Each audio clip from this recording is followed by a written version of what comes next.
Now let's hear viewpoints from both sides of the aisle. We welcome Austin Barbour and Greta Kemp Martin to our MPB studios.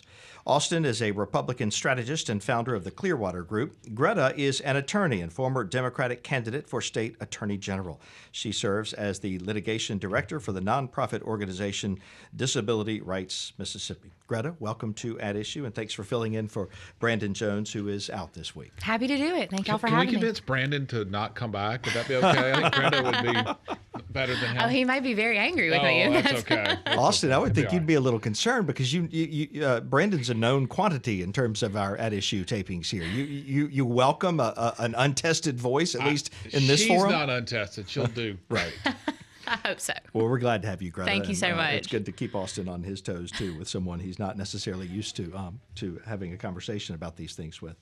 Austin, I'll start with you. Senator Hobb Bryan earlier in this program talked about the health department and its role in Mississippi and how that's kind of evolved over the past couple of years. Mississippi has a pretty elaborate certificate of need process whereby just about every hospital group has to go through this process to get a certificate of need to do almost anything.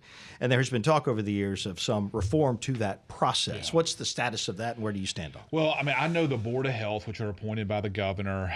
These are experts in the field of healthcare throughout Mississippi who represent a wide array of different entities, that they have studied the CON process. There's always this big conversation, Greta, about we need CON reform. Well, what does that actually mean? Because obviously healthcare touches every Mississippian multiple times a year. And these are most often used like to build a new hospital. Yeah, to build a new expand. hospital. Or if I was a doctor or just a business person and I wanted to go open an imaging clinic to have an MRI machine or have something to study your heart.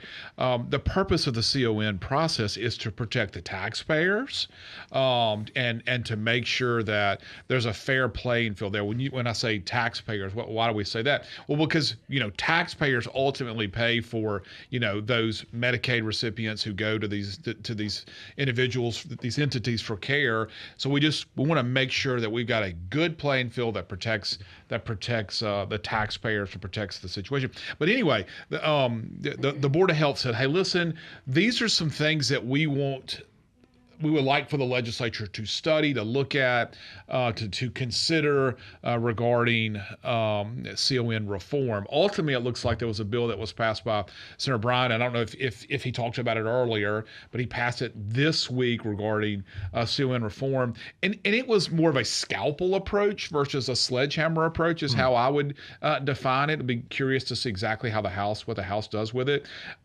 It, for instance, doubled the expenditure cap for a current CON holder, hospital, regarding, if they wanted to build a new hospital wing or build a new clinic.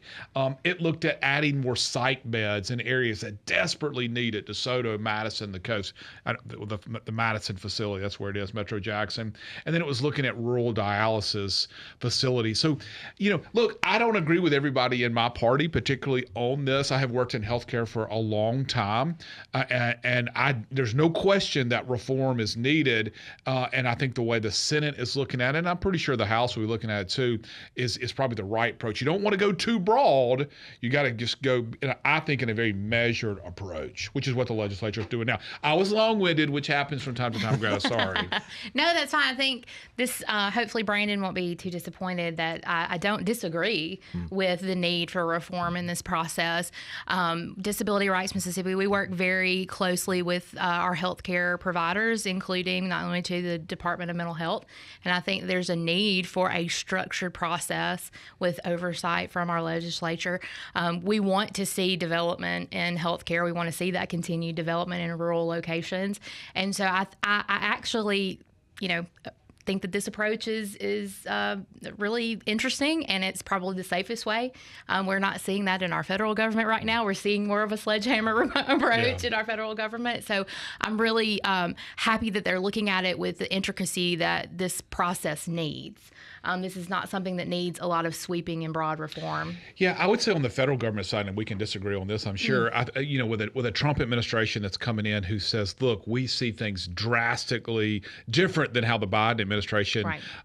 was in terms of regulation and reform and allowing the business community to get moving, wasteful spending. Sure. I think that's you can have some of that at the state level, but I think that's probably how I would maybe view the federal approach a little different than you. Yeah, and it is a little different.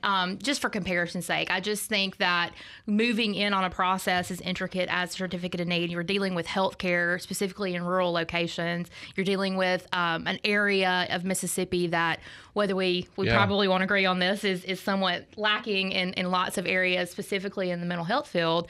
I think having those small cuts and looking at it in bite-sized pieces is a lot better than taking a sweep of a process. Yeah, and of course this goes into scope of practice issues, which we've talked about before. We've talked about, how nurse practitioners want more freedom from doctors and the pros and cons of that. But also it's an issue that we've been working with this session with dentists and dental hygienists, where dental hygienists want to have more flexibility in what they do. But those two entities, the dentist and the dental hygienist, came together this year to come up with a bill that they both agreed with, which flew through the House, which looks like it's going to get. It came through Senator Bryan. Speaking of Senator Bryan's committee, on a pathway that's good for patient safety. That's also good for accessibility and so forth. That was a good compromise language, because there are a lot of scope of practice healthcare issues, and sort of the best way to look at one is to look at the dental bill as the dentist and the hygienist came together and said, hey, this is something we can both believe in, that protects patients, that continues to make access to care a little bit better in Mississippi. And I just love the approach that they had there. I think that bill will be passed out probably next week.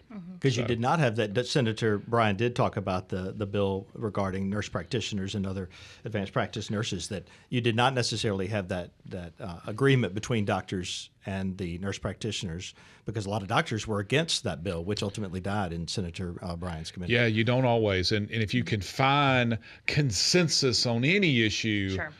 You're a lawyer, you understand consensus. Sometimes it's tough for your client. Very tough, yes. And, that this is probably where Senator Bryan and I would disagree. I'm the daughter of a nurse. Oh, wow. And so, I was raised by a nurse, and I was raised by an aunt nurse practitioner as well. And I think that having more, a greater scope of practice for nurses and nurse practitioners expands our health care. I mean, that's just kind of my position, and I guess I do differ from my party on that, but it's simply because I think allowing healthcare, and I think this also goes for the dentistry practice as well. You're able to serve more people if you have more people able to do more work. Yeah, I think as long as they are consulting with someone who, and I don't mean this in a bad way, but someone who's got more experience, more education in that field. Look, there's no question that we would be lost without nurses, nurse practitioners, every different scope level of nurses. There's no question about that.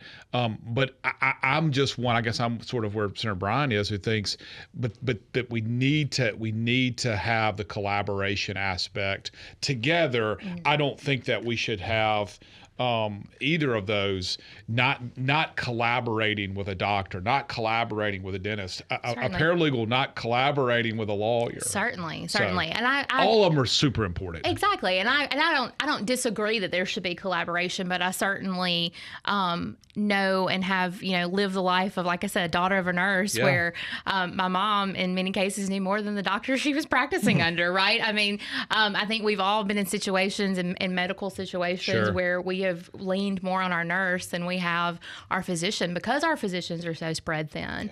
And so I think expanding that scope of practice, but still maintaining that need for collaboration and oversight, I think that's important. And again, I don't think it's something you do lightly, but you can certainly look at that. And so, Senator Bryan talked about the federal, the uncertainty with regard to federal funding that you both have, that Greta, you in particular, have mentioned as well. He argued that with that uncertainty, it's really not a good time to talk about cutting the state income tax. Sure. But how has the uncertainty regarding federal funding affected what you do on a day-to-day basis, Greta? So Disability Rights Mississippi is what's known as the protection and advocacy agency for the state, and there's one in every state and territory across America.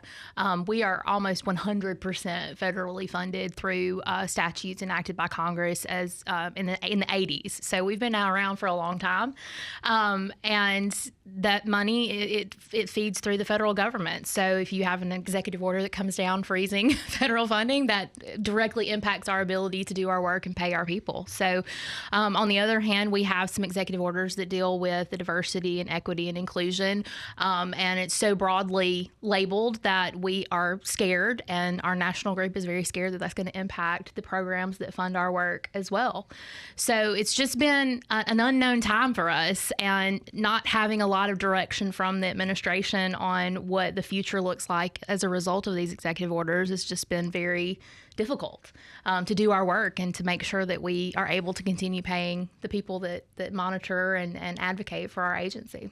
Yeah, and clearly, and I'm very fortunate, very blessed that my children, my wife are healthy, and we're not in one of these situations or circumstances where you have a disabled parent or spouse or child, and I can't imagine how difficult that is.